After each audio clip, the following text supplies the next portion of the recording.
스픽스 구독자 여러분 안녕하세요. 마키아벨리입니다. 저는 오창익이고요. 정치의 계절입니다. 이제 한 달 조금 더 남은 총선 어떻게 봐야 될지 역시 전문가를 통해서 보는 게 정확할 겁니다. 오늘 정치평론가이신 박진영 교수님 나오셨습니다. 어서 오십시오. 네, 안녕하세요. 뉴스가 쏟아지고 있는데 저는 처음 보고 싶은 분이 임종석 전 대통령 비서실장입니다. 컷오프 됐죠? 네. 일단 컷오프에 대한 판단은 어떻게 하세요? 컷오프가 아니죠. 그 공천 신청 접수를 안 받아준 거다. 이게 정확한 거죠. 그렇습니까? 왜냐하면 네. 그 지역구가 전략공천 지역구입니다. 네. 그래서 개인들의 공천 신청 접수를 당이 받지 않습니다. 네. 근데 임종석 실장이 우격 따짐으로 본인이 중앙선관위에 예비후보 등록은 했고 당의 검증 절차라든가 당의 등록은 안 받았기 때문에 등록이 안 돼 있는 겁니다. 현재 상황이. 네. 어떤 차이가 있을까요, 그러면? 당에서는 그 지역에 경선을 한다거나 여러 사람들의 후보를 받을 생각이 없다는 겁니다. 네. 그거는 뭐냐면요. 이 지역구가 원래 홍익표 의원 그렇죠. 지역구잖아요. 네. 홍익표 서초로 의원이 갔죠. 빠졌지 않습니까? 네. 서초로 빠지면은 그 지역구는 현역 의원이 없어지면은 전략공천 지역구가 됩니다. 그러면 그거는 당원 당규에 따라서 그렇게 하는 건가요? 규정에 그렇게 되어 있습니다. 네. 규정에 그렇게 되어 있습니다. 규정 시행세칙에 그렇게 되어 있습니다. 네. 선거 관련 시행세칙에 그렇게 되어 있는데 그렇게 되면 당에서는 여기에 대해서 전략공천 개인을 꼽을 것인지 아니면 청년 전략 지역으로 해서 청년들을 데려다 경선을 시킬 건지 아니면 기존에 있는 사람들을 데려다가 또 경선을 시킬 건지 전략적으로 다양한 판단합니다. 전략 지역구라고 하는 것은 전략 공천만 이야기하는 게 아니라 당의 전략에 의해 가지고 다양한 방법들을 당이 알아서 판단할 수 있다. 이게 전략공천 지역구거든요. 이를테면 인재 영입이란 걸 하면 그렇죠. 영입된 인재들을 배치하든지 하는 지역구군요. 그렇죠. 네. 예, 그렇고 뭐 극단적으로 이야기하면 임종석 실장을 그대로 전략으로 줘도 되는 거고 네네. 그다음에 임종석 실장과 다른 사람을 경선시켜도 되는 거고 이게 모든 것이 당의 자율성에 맡기 들어가는 판단을 위해서 전략공천 지역구를 두고 있고요. 그리고 또 당에서는 그 규정에 의해서 전략공천이 남발되면 안 되니까 전체 지역구의 20% 이상을 못하도록 해놨어요. 네. 규정을 다 만들어놨습니다. 그 규정이 있는데 임종석 실장이 그냥 우격다짐으로 난 이 지역구에 출마할래 라고 스스로 막 프로모션 해버린 거예요. 그러면 이해가 안 되는 게 이 메커니즘을 임종석 씨도 알고 있는 거예요. 알고 있죠. 알고 있죠. 알면서 그러는 겁니까? 이거 어깃장입니까? 뭡니까? 어깃장도 포함되어 있는 거죠. 이 어깃장에는 내가 정치 거물이야 라는 측면도 저는 존재하고 있다고 봅니다. 임종석 전 대통령 비서실장이 정치 거물입니까? 본인이 이제 거물이라고 생각하시는 것 같고요. 본인 생각. 사실 뭐 네. 대통령실 비서실장을 했으면 거물이죠. 뭐 잘 아시겠지만 총리보다 더 실세 아니에요? 대통령제 국가에서 비서실장을 했으면. 네. 그 이야기는 역으로 적용하면은 문재인 정부에 있었던 어떤 실책이라든가 구체적으로 윤석열 검찰총장 임명 또는 부동산 정책 이런 부분들에 대해서 정권의 권력 서열, 자 표현할게요. 제가 실제 의전 서열이라든가 공직상의 서열이 아닌 대통령제 국가에서의 내면적인 의미에서의 권력 서열 2위가 대통령 비서실장인데 책임이 있잖아요. 네. 그 책임을 지라라고 저도 비판을 했던 거고 당의 이명백 공천관리위원장도 그런 책임을 져야 된다라는 이야기를 했던 겁니다. 네. 그걸 수용하지 않은 거죠. 수용하지 않은 이면에는 나는 책임이 없어라는 이야기도 있고 나는 한편은 거물이기 때문에 그걸 뛰어넘을 수 있어. 그런 하나의 의미도 담겨 있는 거 아닐까요? 그러니까 대통령제 국가에서 특히 우리는 강력한 대통령제 국가에서 대통령 비서실장이라는 자리가 각별한 건 맞는데 네. 그런데 이거 선출직도 아니고 그렇죠. 네. 대통령이 그냥 주는 자리잖아요. 그렇죠. 대통령이 측근이었다. 네. 측근 중에 좀 발언권이 있었다는데 그럼 참모인 거죠. 그렇죠. 보좌관이죠. 보좌관. 쉽게 그렇죠. 말하면. 네. 이게 곧 정치 거물이다라는 것을 보여주는 건 아니잖아요. 근데 본인이 이제 그렇게 스스로 저는 인식의 이 뭡니까 상상력을 발휘했다라고 봐요. 대통령 비서실장이 역사적으로 여럿 있었습니다. 그렇죠? 네네. 기억나는 정치적 거물이 있었습니까? 문재인 실장, 박지원 실장 뭐 이런 분들 계시죠. 네, 거물. 네. 네. DJ 때 또 네, 노무현 정권 때. 네네.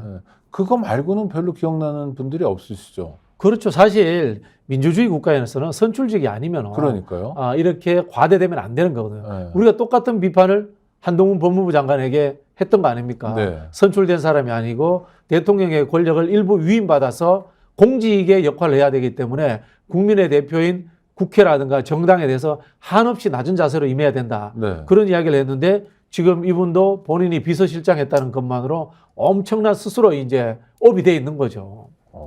아니, 마음속에 들어가 보진 않았지만 전략공천 지역구에 보란 듯이 공천 신청을 하는 게 스스로 정치 거물이라고 여기기 때문이다라고밖에 볼 수 없다. 저 같은 이제 하찮은 사람은 왜 쫄아서 하찮- 이제 뭐가 하찮은 쫄아서 사람이야? 그런 전력제약 공천구에 가서 내가 예비후보 등록할게 이렇게 못하죠. 일단 상상이 안 되는 거죠. 상상이 안 되는 거죠. 누구를 당의 아니까. 규정을 지켜야 네, 되니까. 그럼요. 네, 네. 네. 그런 거죠. 어. 사실 이 뭐 대통령제 국가에서는 네. 장관도 사실 참모잖아요. 네네. 선출되지 않은 사람이고 비서실장은 더 하죠. 미국 네. 비서실장 우리 아는 사람 있습니까? 네. 없죠. 네. 미국 대통령 비서실장 아는 사람 없잖아요. 근데 이렇게 지금 어떻게 보면 막무가내식의 정치를 하고 계신 거예요. 그러면 막무가내식 정치를 임종석 씨가 하는 까닭이 있을 것 같아요. 네. 밀면 밀린다고 생각한 겁니까? 이를테면 문재인, 이재명 그래서 뭐 명문 정당이다, 뭐 또 요새 멸문이다, 또 문명 갈등이다 이런 것을 타고 넘어가면서 자리를 보장받을 수 있다라는 정책 그런 생각을 했던 것 같아요. 첫 번째는 네. 이거는 임종석 실장 뇌피셜인데 제가 네네. 생각하는 뇌피셜인데 네.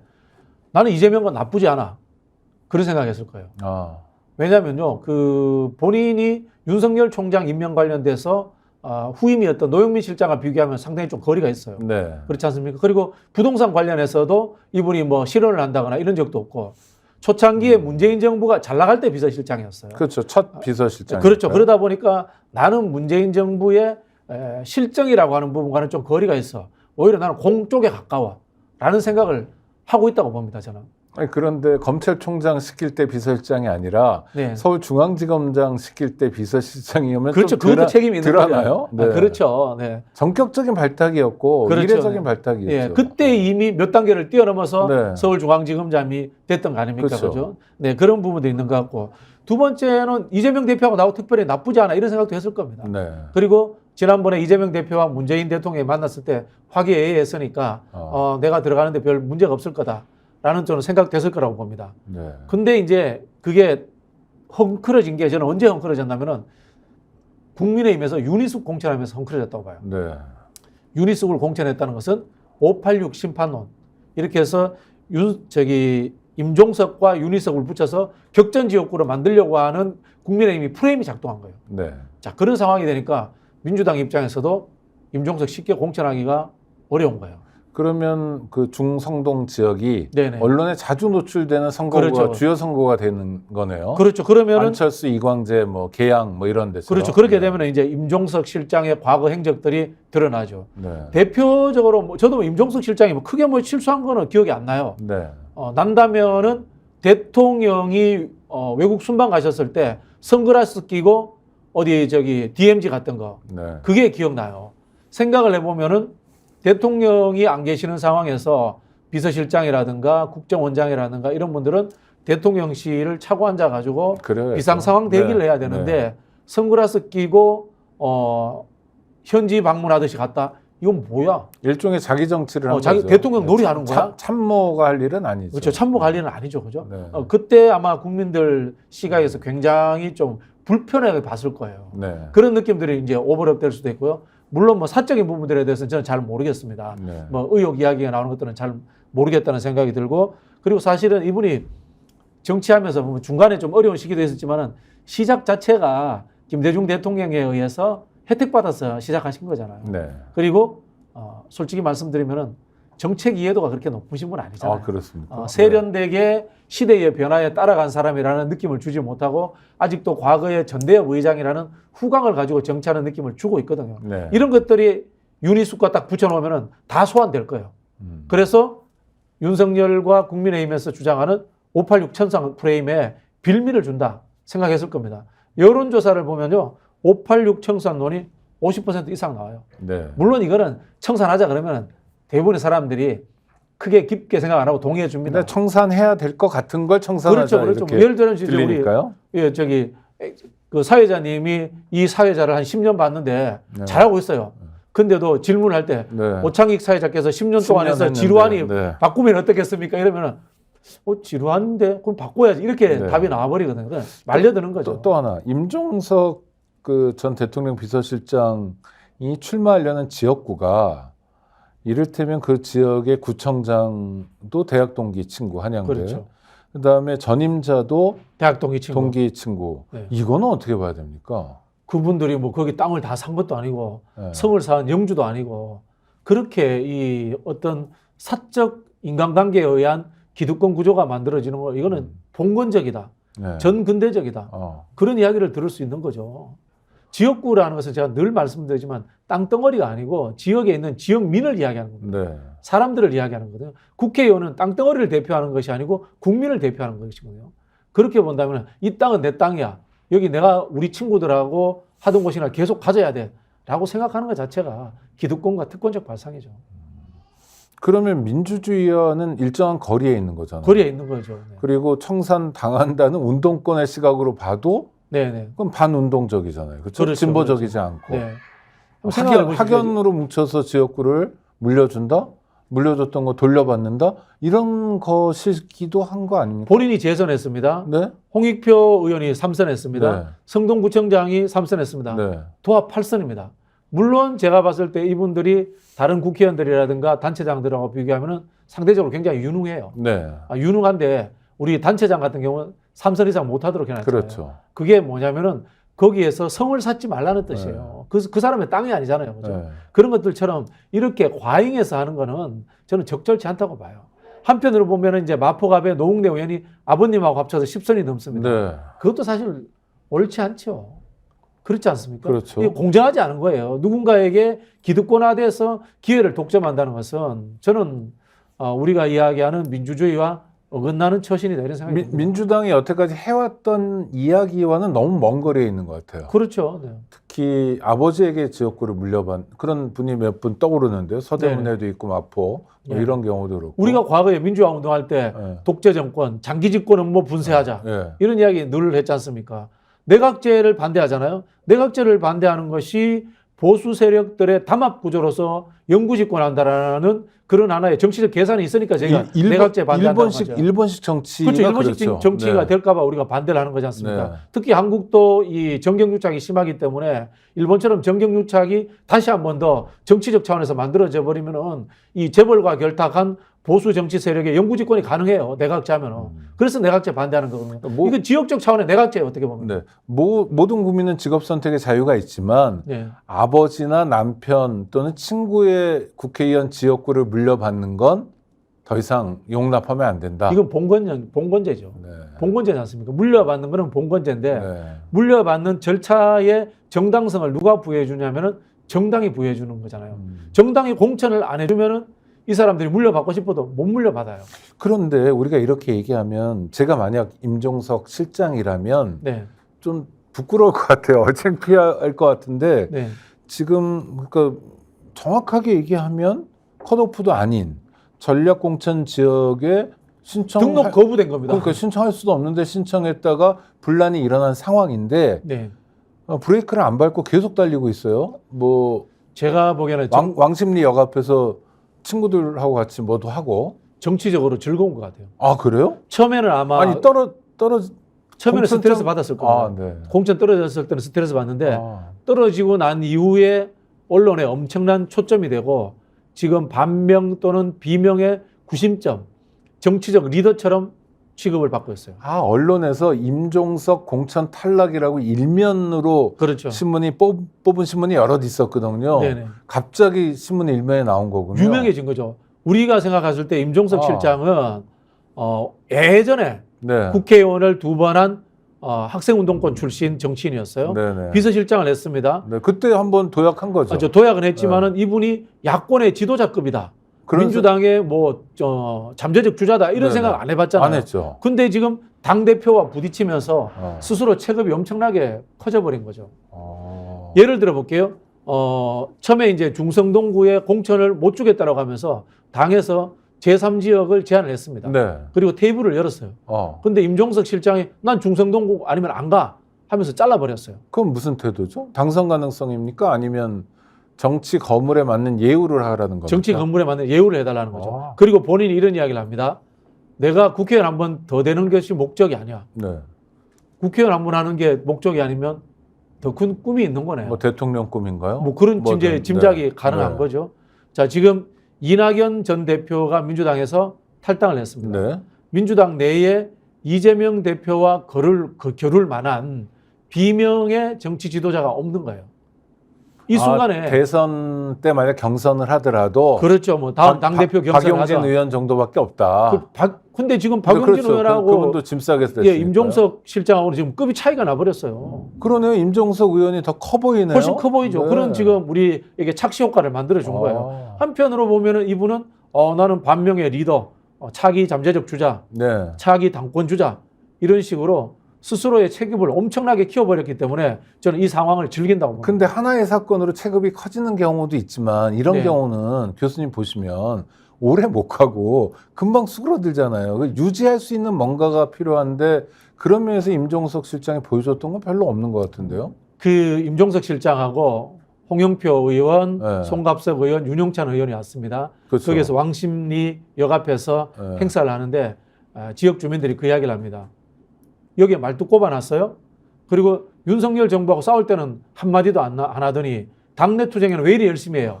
그 현장에서 그 소리가 나온 겁니다. 언론에 무슨, 거기에 이 취재가 돼서 나옵니다. 무슨 뭐 진보 유튜버들이 가가지고 아니, 소리 그런 지르는 게 분들이 아니라 아니라요. 그런 분들이 주민들이에요. 또 하나. 그럼 그 네 분의 전형직 국회의원들이 왕십리역 앞에서 퇴근길 인사할 때 네네. 지지자들이 왔을 거 아니에요. 지지자들이 몇 분이나- 몇 분 왔더라고 한 100여 분 정도 왔다라고 이야기를 그러니까 하는데 100명 정도. 그러니까 새가 크거나 한 새가 건 크진 아니군요. 않죠. 네. 새가 크진 않은데 실제로 이제 그 세 명이 왔잖아요. 네네. 나름 의원이 왔다. 만약에 임종석 실장이 중성동구에 공천받는 게 진짜 목표라면 저 같으면 그 세 사람 못 오게 할 거예요. 네네. 왜? 지금 당의 갈등을 키우는 거잖아요. 네. 갈등을 키웠으면 공천받기가 더 어려워지잖아요. 네. 사실은 A도 아니고 B도 아니면 C로서의 타협이 가능한 게 정치잖아요. 네. 그 테러를 스스로 막아버리고 세력으로서의 임종석이라는 이미지를 만들어버린 거예요. 그 세 사람이 도와주러 오므로 인해가지고.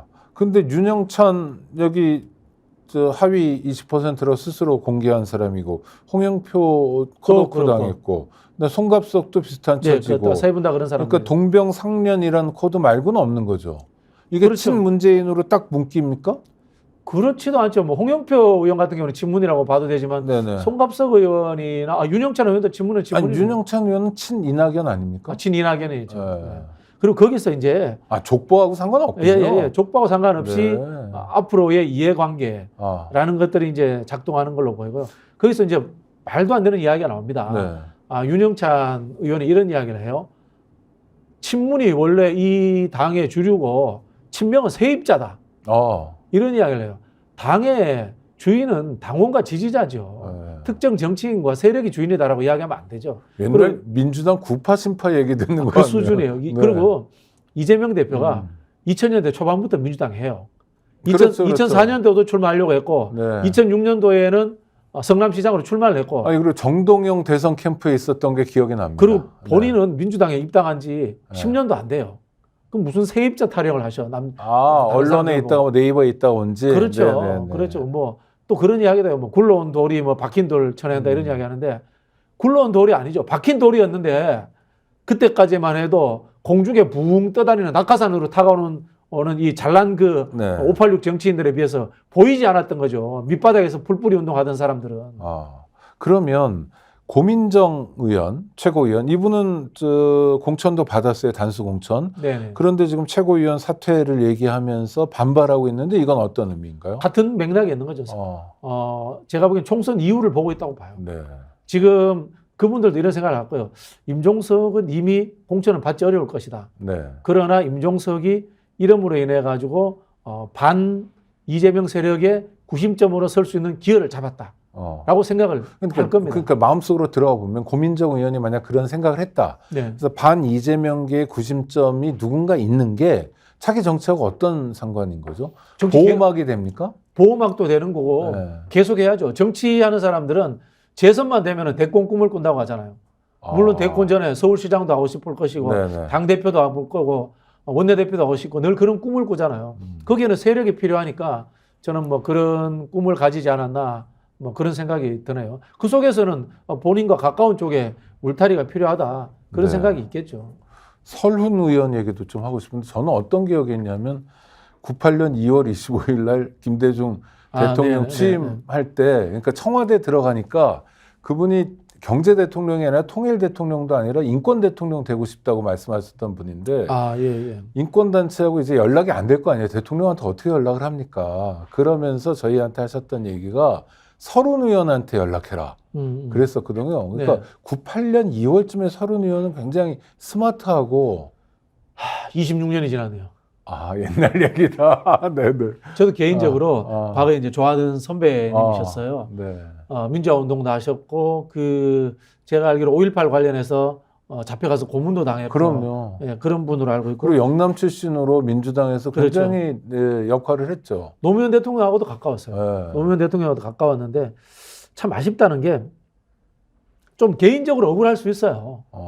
당의 전반적인 방향이라는 것이 지금 586이라든가 다선 기득권 의원들에 대해서 좀 청산하자 이런 분위기가 만들어졌는데 개인은 수용하기 어려운 거 인정합니다.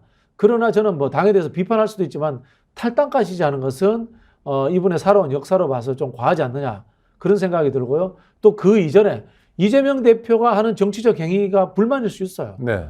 자기하고 노선이 틀릴 수 있어요. 근데 정치적 생명의 문제를 가지고 목숨줄을 끊겠다는 식의 정치적 행위를 한 것도 저는 과도했다라는 생각이 들어요. 연산군 얘기도 해요. 이런 건 어떻게 봐야 됩니까? 그냥 화나서 하는 소리입니까? 화나서 하는 소리죠. 같이 이제 양립할 수 없다라는 건데 네. 솔직히 지금 나가서 이분이 무소속으로 나간 덴들 무슨 더 좋은 미래를 출마한들 국회의원 되겠어요? 그렇지 않습니까? 네네. 저는 그냥 당에 남으면서 그냥 이재명 대표 좀 비판하고 그러면서 또 때로는 또 이재명 대표를 또 옹호해 주기도 하고 이렇게 하면서 이제 원로의 길을 가실 때가 되지 않았나 그러니까 그런 생각이 드는데 만약 당대표가 연산 같은 사람이라면 반정을 해야 되잖아요.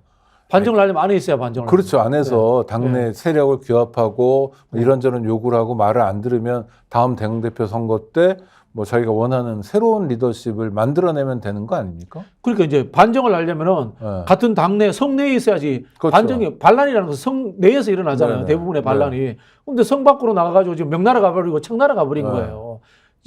제가 봤을 때 임종석 실장은 진짜 반정을 꿈꾸는 것 같아요. 네. 성내에 남아 있잖아요. 탈당도 안 할 것 같고. 네. 근데 이제 서른 의원 같은 경우는 이제 명나라나 청나라로 가버린 상황인 거죠.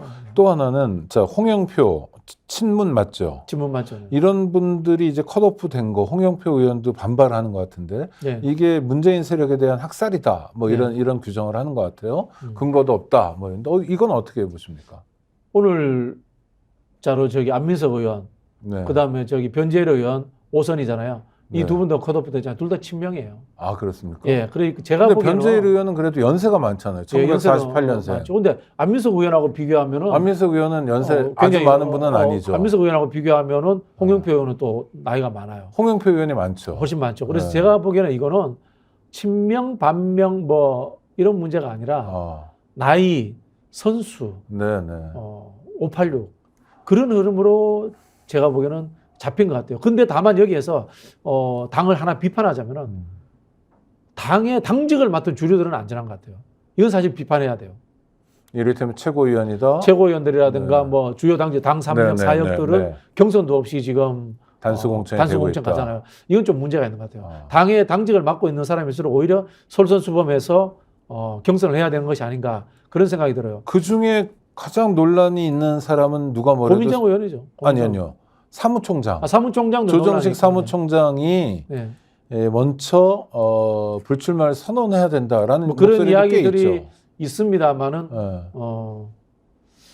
글쎄요, 뭐 제가 뭐 함부로 이야기할 수 있는 상황은 네네. 아니고 왜냐하면 총선이라는 것이 굉장히 섬세한 하나의 이 기계적 자극 같은 건데 그걸 이제 오퍼레이트하는 사람이 빠졌을 때에 네. 어떤 이 오작동의 우려 이런 것들이 있기 때문에 아니 그 작동은 자기가 하는데 네. 출마를 안 한다. 뭐 그럴 수는 그래서 있죠. 책임지는 모습을 그런 보인다. 그런 부분들에 대해서 그러니까 생각해 볼 수 있죠. 대표가 출마 안 하는 건 어렵고 대표가 그렇죠. 출마 안 하는 건 자칫 국민의힘 모델로 갈 수 있잖아요. 대표가 출마 안 하면요, 지금 우리 당 같은 경우에는 이재명 대표에 대한 열성 지지층이 당과 관계없는 사람이 한 5, 6% 됩니다. 네네. 그런 사람들 빠져나가 버리잖아요. 그렇죠. 그럼 수도권 격전지에서 다 져요. 네. 그래서 이 대표 아니, 그러니까 사태 대표가 출마 안 하는 건 불가능한 선택할 수 상황이죠. 없는 거니까. 그러나 지금 뭐 어떤 경우는 설명이 부족하다, 어떤 건 좀 의아한 공천도 있다 하면 네네. 누군가가 정치적 책임은 져야 되는 거 아니냐. 그런 부분들은 필요하죠. 네. 그거는 사무총장 아닌가요? 사무총장일 수 있죠. 어. 네. 그리고 사실 지금 뭐 정책위 의장이나 연구원장도 하는 게 없어요. 네. 지금 당에 뭐 정책 의제에 나오는 게 없잖아요. 그렇죠. 뭐 그런 부분들은 아쉬운 측면이 있죠. 그러니까 박 교수님이 어떨 때 굉장히 시원하게 말씀하시면서 약간 뜸을 들이시는 경우가 제가 오늘 보니까 네. 가까운 분들 얘기할 때 아니 가까운 분들이 아니 아니고 그러니까 친소가 아니라 네. 등장인물을 너무 잘 하시는 거예요. 그렇죠. 이제 그렇죠. 잘 알고 있는 거고 네. 이런 부분이 있는 것 같아요. 아. 혁신위는 혼란이잖아요. 네네. 근데 성공하면 혼란으로 끝나. 아. 아니 성공을 못하면은. 네네. 근데 혼란밖에 없는 예, 거죠. 혼란밖에 네. 없는. 성공하면 혁신이 되는 거예요. 어. 2016년도에 안철수 등 20명의 국회의원들이 나갔을 때 당 분열을 깨졌다. 난리 네네. 났습니다. 네. 결과적으로 성공해버리니까 그걸 혁신으로 우리는 그 긴 과정을 역사적으로 평가하는 거예요. 지금도 마찬가지. 알 수 없어요. 저는 이게 2016년에 누가 성공했다는 겁니까? 민주당이? 민주당이 호남에서 그렇게 참패했는데도 2016년에 근데 일당이 됐잖아요. 아, 그리고 대선에서 이겼잖아요. 수도권에 선전하고 대선에서 이겼지 네네. 않습니까? 네. 그러면서. 네. 그래서 그때 결국은 그 당시에 김종인 비대위원장이었지만 오너십이 작동한 것은 문재인 당대표였지 네, 않습니까? 그랬죠. 그래서 문재인 대통령이 총선 승리를 이끌고 대선까지 이어졌다라고 그리고 그 우리가 사이에 이야기를 하거든요. 촛불이 그리고 그 있었고요. 과정에서는 네. 호남의 기득권 의원들을 쳐내는 혁신이 있었다. 네. 이렇게 평가를 하거든요. 아, 기득권 의원들이 안철수 당으로 가버렸군요. 가줘버린 거네요. 그렇지. 그러니까 혁신하고 안정은 네. 반대의 것인 거예요. 네네. 반대의 것인 거죠. 아. 이재명 대표가 이런 이야기 하잖아요. 검은 백조는 없다. 네. 똑같은 거거든요. 네네. 안정 속에 혁신 존재하지 않습니다. 혁신 속에 안정 존재하지 않습니다. 혁신은 논란과 분열과 갈등을 일으킵니다. 네. 다만 결과론적으로 성공하면은 이게 혁신이 되는 거고 실패하면은 분열과 갈등만 있었던 거죠. 아, 결국 성적표가 말을 하는군요, 여기도. 그렇죠. 그래서 네. 중요한 거는 이 과정에서의 프로세싱 관리를 잘하는 것과 전략적인 혼란의 배치, 갈등의 배치를 얼마나 잘 만들어내는 거냐라는 측면이 있는 겁니다. 하여튼 간에 민주당 공천과 관련된 갈등이 있는 건 사실이죠. 그렇죠. 그래서 네. 저는 제가 봤을 때는 방향은 맞다. 네. 다선들, 586들, 그 다음에 친명, 비명 구분 없이 쳐내는 방향은 맞다. 네. 그러나 이 작동시키는 과정에서는 시스템과 기계가 잘 작동하려면 뭐가 있어야 됩니까? 윤활유가 있어야 되잖아요. 네. 지금 윤활유가 지금 민주당에서 부족하다라는 말씀을 드리고 있고 윤활유는 누가 어떤 역할을 할 때 그 그리스 아닙니까? 윤활유가. 맞습니다. 그게 예를 들자면 그 친명 중진이라든가 네. 또는 뭐 이 주요 당직을 맡고 있는 사람들이 움직여야죠. 설득하고 하는 과정을 매끄럽게 해야죠. 그러니까 그것도 하지만 이를테면 사무총장이 불출마 선언을 한다는 게 윤활유 역할을 자기 또 희생이 먼저 동반되는 것도 그럼 방법이기도 하고. 윤활유가 되는 거죠. 그렇죠. 네. 그런 방법이 되는 거기도 그리고 하죠. 반발하는 쪽에서는 발언권이 좀 약해질 수밖에 없는 거고. 그렇죠. 지금 안민석 변재일 의원 잘라낸 것만으로도 네. 주류 쪽 입장에서는 봐라 이건 비명학살이 아니라 다선들에 대해서 용퇴시키는 거다라는 네. 이야기를 할 수 있는 거리가 생긴 거잖아요. 한쪽에서 안민석 의원이 이재명 대표를 위해서 한 일도 많고 네. 또 그 의원들 꺼려하는 집회 같은 데도 많이 참석했는데 네. 이렇게 내치면 안 되는 거 아니냐라는 목소리도 있는 것 같은데 이건 어떻게 보세요? 맞습니다. 저도 뭐 그 네. 부분에 대해서 동의하고요. 안민석 의원이 그 다선들 중에서 굉장히 윤석열 정부와 많이 싸운 사람이죠. 네네. 근데 이제 이재명 대표가 아마도 이제 다른 다선들을 쳐내는 명분을 축적하기 위해서 본인과 가까운 안민석 의원을 그렇게 한 것 같은데요. 이것도 선수의 문제. 5번이나 한직 역구에서 했으니까. 그렇죠. 네네. 그런 부분인 것 같은데 그래서 제가 말씀드린 게 썩은 부위를 잘라내는 것은 혁신이 아니다. 네. 저는 그렇게 생각합니다. 썩은 부위를 잘라내는 것은 당연한 거다. 가죽 혁자를 써서 가죽을 새롭게 한다는 건 그렇죠. 썩은 부위를 피나는 일이다. 그렇죠. 썩은 네. 부위를 잘라내면 피가 안 납니다. 네, 네. 근데 혁신은 약간 아까운 부위들이 같이 잘려나가는 거예요. 어. 그래서 피가 철철 나는 혁신이다. 네. 라는 이야기를 하는 거거든요. 그래서 저는 뭐 안민석 의원 아직 젊으시기 때문에 이번에 이 다선 혁신의 희생양이 됐기 때문에 네. 다시 또 저는 부활할 수 있는 가능성과 기회도 있을 거라고 봅니다. 네. 지난번에 이제 경기지사 나가서 경선에서 2등 했었거든요. 네. 뭐 이번에 김동연 지사가 경기지사 한 번 하고 난 뒤에 바로 저는 대선 갈 가능성이 많다고 보거든요. 네. 그럼 뭐 그 자리 비니까 그쪽으로 갈 수도 있고 그런 경우의 수들은 남아있다고 봅니다. 바닥은 친 겁니까? 민주당 공천 갈등? 바닥을 쳐야죠. 아니, 그 당위 말고 지금 상황에서 친 제가- 겁니까? 아니면 아직 좀 더 갈등이 더 갑니까? 좀 더 있다고 보는데 결국은 저는 임종석 실장 문제라고 봅니다. 네. 임종석 실장 문제를 어떻게 정리하느냐 문제인데 예를 들자면 이겁니다. 임종석 실장 같은 경우에는 한편으로 보면 계륵인 게 공천 줬어도 문제가 되고 네. 안 줬어도 문제가 되는 인물이었습니다. 네. 자, 공천 주면은 어떻게 됩니까? 586 다 퇴진시키는 상황에서 퇴진되어 있도록 586을 다시 데리고 온 겁니다. 네. 그렇지 않습니까? 그죠? 이분이 16대 때 처음 들어왔어요. 네. 국회에. 생각보다 20년 이상 정치하신 분이에요. 네. 네. 그리고 또 아까 말씀드린 것처럼 한동훈이라든가 국민의힘이 짜놓은 586 청산 프레임에 그대로 빨려 들어갑니다. 중성동을 떠나서 네네. 은평에서 또 나오기도 하고 그랬었잖아요. 그렇죠. 네네. 지역구를 자꾸 옮기는 모습도 있고 그래서 네네. 아마 성동 지역에서 아주 옛날같이 지지를 받는 건 아니다. 뭐 이런 그렇죠. 차원인가 보죠. 그렇고 지금 네. 이렇게 문제가 일어났잖아요. 어. 갈등이 생겼는데 임종석 실장을 에이씨 하나 주고 말지 이러면서 중성동구에 줬잖아요. 네. 그러면은 지도부 자체가 흔들립니다. 어. 지도부가 이제까지 임종석 실장을 안 주려고 했던 것이 정당성이 없다라고 인정되는 게 돼요. 그렇지 않습니까? 다선들 쳐내야 된다. 586 퇴진해야 된다. 이런 흐름을 잡아놨는데 임종석 실장이 땡깡 피우고 어떤 이 반대 세력의 중심이 돼서 요구하니까 그 갈등에 굴복해가지고 지도부가 공천을 주는구나.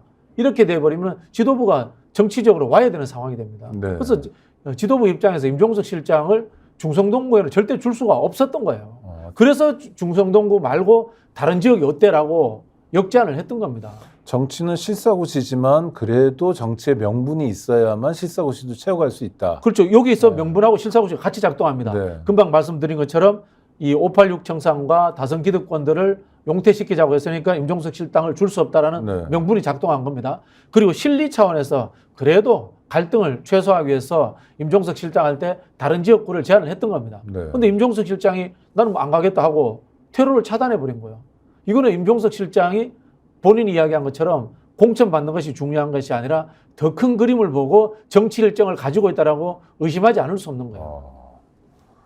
알겠습니다. 이제 여당 얘기도 좀 하고 싶은데요. 시간은 얼마 없지만 한동훈 비대위원장 이분 계속 거칠어지네요. 법무부 장관 때 일종의 끝장 막장을 보여준 것 같은데 정치인이 돼서도 그렇죠. 끊임없이 저는 이분이 네.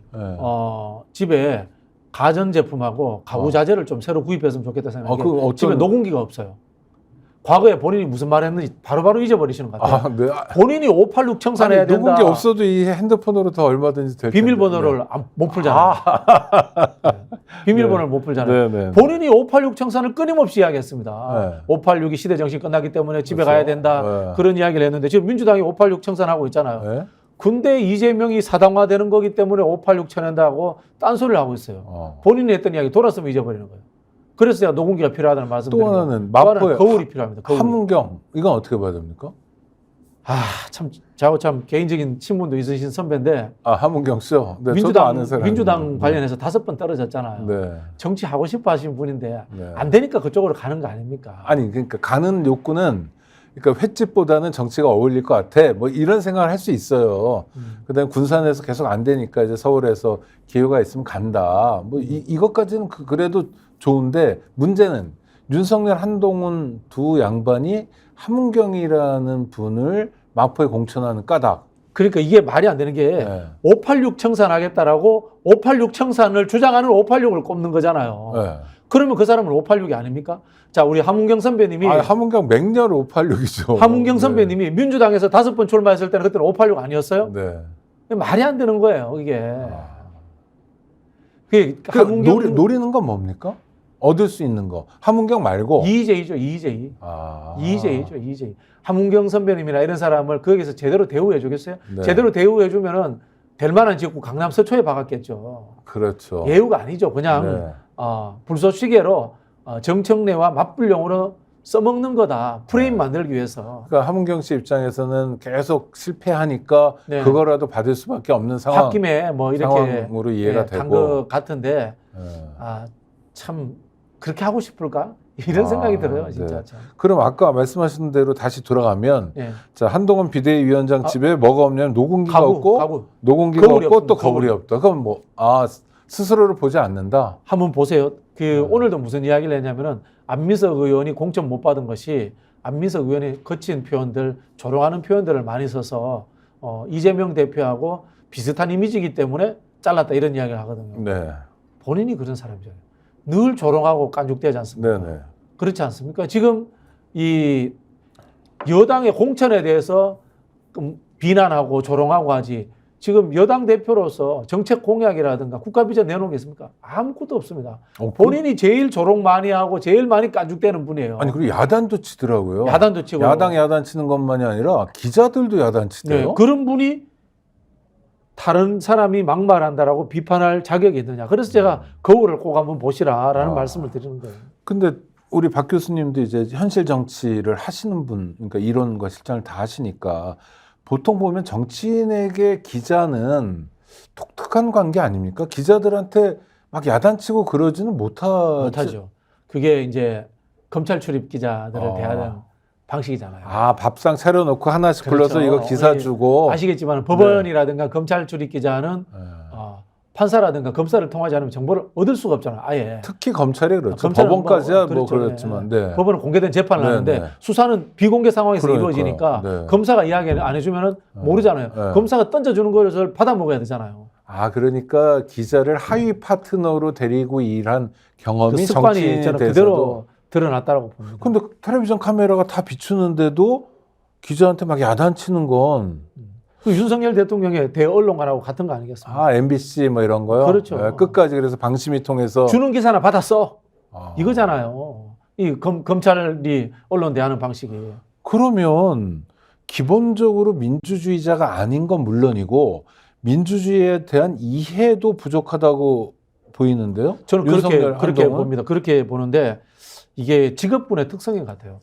대한민국을 운영하는 공직사회가 한 1000가지 일을 하잖아요. 네. 그중에 한두 가지가 징벌적 역할을 하는 사정기관 일을 그렇죠. 하잖아요. 네. 근데 이게 국가를 포지티브하게 경제정책을 짜고 복지정책을 짜고 그다음에 문화적 혜택을 주게 하는 것이 아니라 죄를 지은 사람들을 징벌하고 때려잡는 일, 네. 그것만 하던 사람들 있잖아요. 거기에만 특화된 사람들이 나머지 999가지의 일을 해본 적이 없고 할 줄도 모르는 거예요.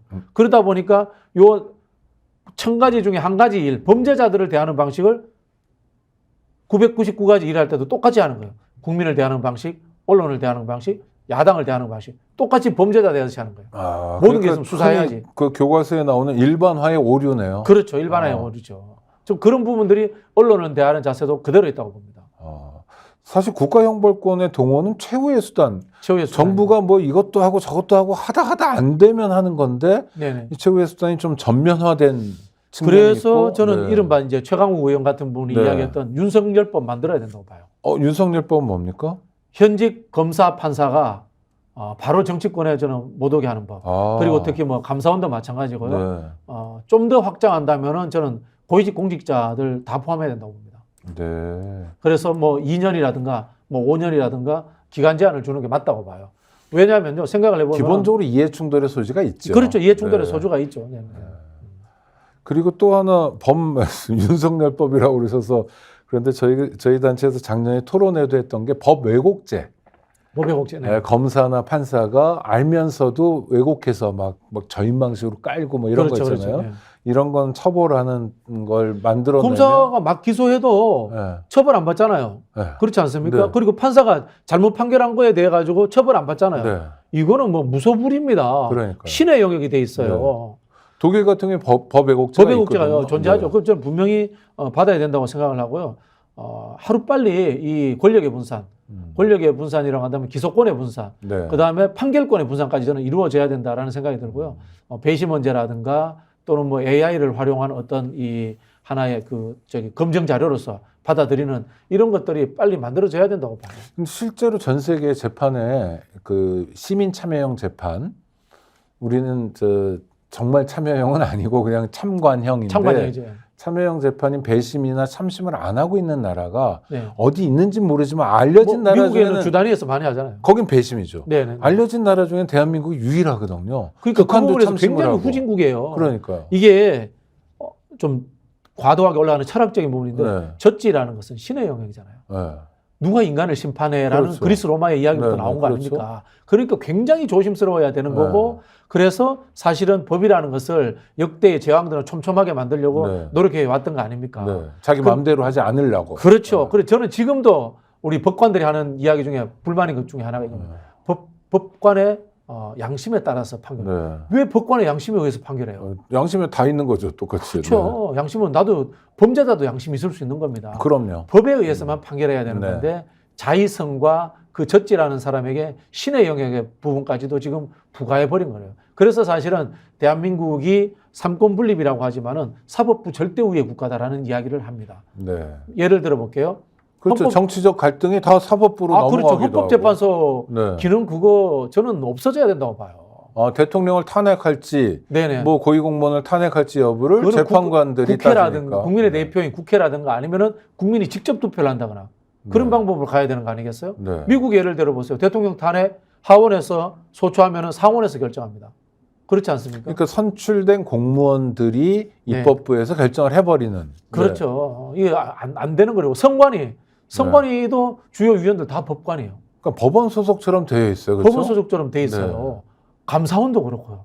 전부 다 법조 과잉이에요. 네. 헌법재판소도 예를 들어 볼게요. 심지어 국회의원도 법조 과잉이네요. 법조 과잉. 네. 독일의 헌법재판소 대부분들이 전직 총리들이에요. 네. 전직 총리들이 해요. 이거 이거 지금 법조 과잉이고요. 아시겠지만 법은 사회적 현상이 보편화된 뒤에 그것을 제도화하기 위해서 따라오는 거예요. 그렇죠. 그건 뭐냐? 보수적이라는 거예요. 네. 창조성이 생길 수가 없어요. 네. 근데 정치의 영역은 굉장히 창조적인 영역이에요. 그럼요. 이게 보수적이든 진보적이든 정당이라는 것이 자기 가치를 가지고 새로운 정책을 만들어내서 국민들이 잘 살도록 해줘야 되는 거거든. 법하고 안 맞아요. 네. 그리고 아까도 말씀드린 것처럼 직업군 자체가 징벌적 영역이라는 특수한 상황에 일을 하는 거예요. 다만 논리적 구조를 이해하는데 재주가 있을 뿐이에요. 이 사람들이. 네네. 그렇지 않습니까? 일반인들보다 말 좀 잘할 뿐이죠. 쉽게 말하면 글 좀 잘 쓸 뭐, 뿐이고. 잘 쓰지는 않고요. 그들 문투로 쓰고 그래서 네네. 실제로 뭐 신춘문예 같은 데는 못 나가고요. 그렇죠. 그렇죠. 저널리즘 글쓰기도 못 하는데 하여튼 네. 그건 그렇고. 그러니까 법조 과잉도 이번 총선에서 사실 들여다봐야 될 중요한 심각합니다. 지금 갈수록 더 쟁점인데 심각해져요. 별로 언론에서 얘기는 안 하는 쟁점이에요. 갈수록 더 그렇죠? 심각해져요. 그러니까 일단 일반적으로 법조인이 국회에 너무 많이 들어가 있는 건 심각하다. 심각한 문제. 상상하지 않고 네. 있는 법만 민주주의를 잘 적용하는. 몰라요. 그렇죠? 민주주의를 잘 아주 몰라요. 제한된 법조인들이. 의미의 형식적 민주주의만 들여다보고 있다. 그렇죠. 네, 헌법이 법이 아니잖아요. 정치학이잖아요. 그럼요. 정치고 철학이에요. 네, 철학인데 법조인들이 헌법 잘 몰라요. 네, 잘 대표적으로 모르더라고요. 형사소송법 많이 알고 네네. 민사를 잘하는 거 알고 네. 뭐 그런 사람들 아니겠습니까? 네. 법 철학하고 기초법 잘 몰라요. 그래서 예를 들자면 이렇게 국회가 대의기관이고 국민들과 놀아주고 국민들과 울어주고 국민들과 웃어줘야 된다는 걸 몰라요. 국민하고 손잡고 있어요. 손잡아줘야 되는 걸 모르고 가서 입법 많이 해야 된다고 생각하는 거예요. 아, 지금 저기 우리 그 사회자님도 시민단체 오래 하셨지만 네. 시민단체가 하는 제일 잘못된 것 중에 하나가 네. 출석률, 네. 그다음에 입법 발의율 체크하는 거. 네. 이거 정말 잘못된 거예요. 네. 저는 아무 의미 없다고 봅니다. 그거요, 솔직히 말해서 대한민국의 85%가 정부 입법이고 그렇죠. 나머지 15%도 네. 정부가 주는 거 의원이 네. 받아가 하는데 네, 토스하는 건데. 그럼 무슨 의미가 네. 있습니까? 중요한 거는 딸랑 한 개를 하더라도 국민들이 관심 있고 민주주의에 아주 중요한 역할을 하는 법을 만들었느냐 하는 겁니다. 예를 들자면은 김용민 의원 같은 경우 뭐 법을 만든 건 아닙니다만은 네. 검사 탄핵 발의했지 않습니까? 네. 그래서 역사상 최초로 통과시켰어요. 네. 이거는 법 100개 만든 것보다 한국 역사, 정치 역사에서 가장 큰일 난 겁니다. 그리고 그 검사에 대한 탄핵 소추가 만약 헌재에서 인용되면 네네. 굉장히 중요한 분기점도 될 거예요. 왜냐하면 그렇죠. 네. 검사 일도 잘못하면 네. 못 벗고 개업도 못하네.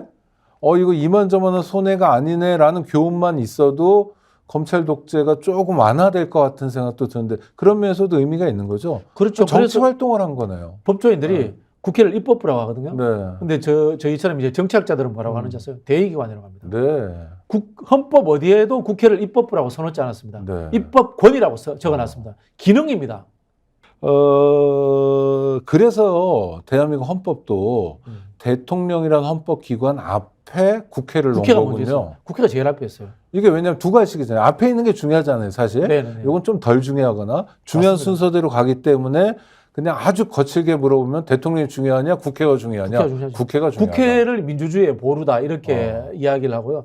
그래서 지금 윤석열 대통령 같은 경우에도 헌법적 이해가 떨어지는 게 대통령이 국회보다 높은 사람이라고 생각해요. 네, 국회는 국회의원 개인을 이야기하는 것이 아니라 국회라는 대의기관으로서의 집합명사예요. 네. 집합명사로서의 권한은 똑같은 겁니다. 그리고 국회의원 개개인도 하나하나의 헌법기관이고. 그렇죠. 네. 그래서 대통령이 거부권과 민형사상 불소추 권한을 가지듯이 국회의원들도 불체포 특권을 가질 수 있는 네, 겁니다. 국회의원의 불소추 특권을 내려놓으려고 하면은 대통령의 거부권과 대통령의 민형사상 불소추 특권도 내려놔야 되는 거예요. 어떤 면에서 민주주의 원리에서 국회의원이 네. 회기 중에 체포되지 않는 건 특권이 아니라 그냥 민주주의 원리이기도 한 그렇죠. 거잖아요. 이제 권력의 분립에 의해 네네. 가지고 대통령을 견제하기 위해서 존재하고 있는 왜냐하면 권한인 함부로 다 거예요. 구속시켜 버리면 네네. 그야말로 독재가 가능하니까. 그렇죠. 네네. 네.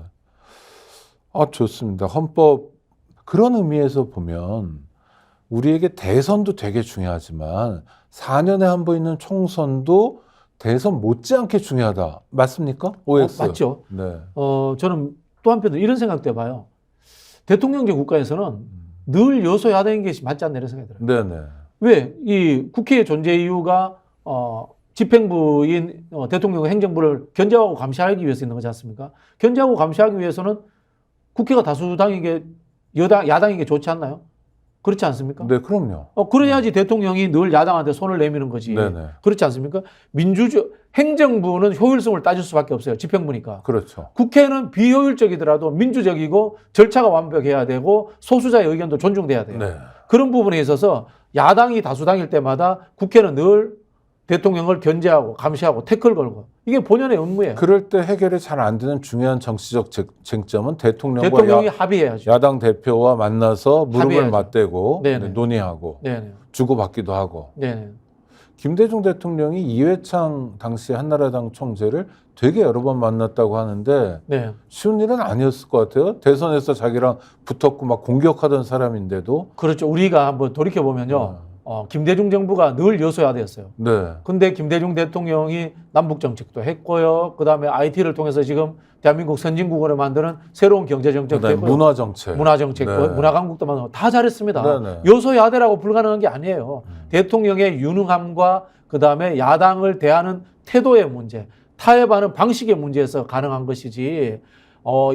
여당 국회의원이 많아서 집행력이 생긴다? 그건 독재적 발상입니다. 네. 그 말씀을 들으니까 한쪽에 김대중 대통령 그 네. 반대되는 인물로 네. 전두환 대통령이 떠오르는 게 아니라 윤석열 대통령이 떠오르는 건 약간 저만의 착각이겠죠. 저도 그런 것 같습니다. 네. 아이, 감사합니다. 오늘도 아주 명쾌하게 정치적 쟁점들을 살펴봤는데요. 다음 주 모실 때는 좀 이렇게 논란들이랄까 네네. 당내 싸움들은 이 당이든 저 당이든 좀 잦아들고 네. 이제 정말 우리가 총선에서 다룰 의제들 같은 걸 좀 다뤄봤으면 좋겠는데 제가 사실은 그렇게 공천 문제를 한번 이야기하고 그래요? 싶었는데 네. 못했네요. 제가 이게 다음 주에 가야죠. 독일 네. 사회민주당이라는 네. 책이고요. 네. 이게 비매품이더라고. 아. 이게 유시민 장관이 2000년대 초반에 그 에베르트 재단 독일의 이제 3인당에 있는 네네, 정책재단에서 아주 유명한 예, 용역받아서 쓴 3인당의 책인데요. 대부 같은 왜 이 책을 들고 나냐면 분이죠. 세계에 존재하는 정당 중에 네. 당원 중심의 민주주의 정당으로서 가장 모범 사례로 꼽히는 곳이 이 독일 사회민주당이에요. 그리고 독일 3인당 SPD 한 SPD 맞습니다. 1857년 뭐 이 정도 아닙니까 역사가? 한 150년 이상이 네. 되는 정당이고요. 제가 이 말씀을 드리는 것은 제발 영입하고 전략 공천하고 이런 게 없어지고 당원들의 수기에 의해서 토론에 의해서 지역구 국회의원을 뽑는 이 독일 3인당처럼 되었으면 좋겠다라는 생각. 그리고 부러운 점이 많은 게 막 15, 16살부터 정치해가지고 그렇죠. 35이면 정치 20년 했다 그러고 그렇죠? 네. 노장청도 다 있고. 그래서 저는 혹시나 제가 뭐 국회의원이 된다면은 이걸 법으로 한번 만들고 싶어요. 당원들의 토론과 수기에 의해서 이 국회의원 공직 후보를 저를 추천하거나 아니면 미국처럼 차라리 오픈 프라이머리를 하거나. 그건 이제 그거는 국민 지지자들이 하는 거고 이건 당원들이 하는 거죠. 둘 중에 하나라도 채택을 해서 공천 때마다 이 난리치는 이 대한민국의 혼란상을 좀 줄였으면 좋겠습니다. 맞아요. 우리 지역의 대표 일꾼이 누가 될지는 사실은 예측 가능해야 되고 그렇죠. 2년 전쯤 3년 전쯤이면 대충 알 수 있어야 되죠. 그렇죠. 왜냐하면 여러 일꾼 중에 두각을 나타내는 일꾼, 뭐 애당심이 크거나 애국심이 크거나 애민의식이 크거나 역량이 있거나 그러니까 훌륭한 것은 결국은 제도와 시스템을 넘어서는 집단지성의 힘이고요. 정치 문화입니다. 제도를 아무리 좋게 만들어도 정치 문화와 집단지성이 발휘되지 못하면 그게 다 이 귤이 강북으로 오면 탱자가 되는 거하고 같습니다. 결국은 사람의 문제입니다. 네, 결국은 사람의 문제다. 그 사람의 문제를 풀어갈 거는 또 앞으로 우리 박진영 교수님 모시고 계속 듣도록 하고요. 오늘도 고생하셨습니다. 네, 감사합니다. 구독자 여러분 감사합니다.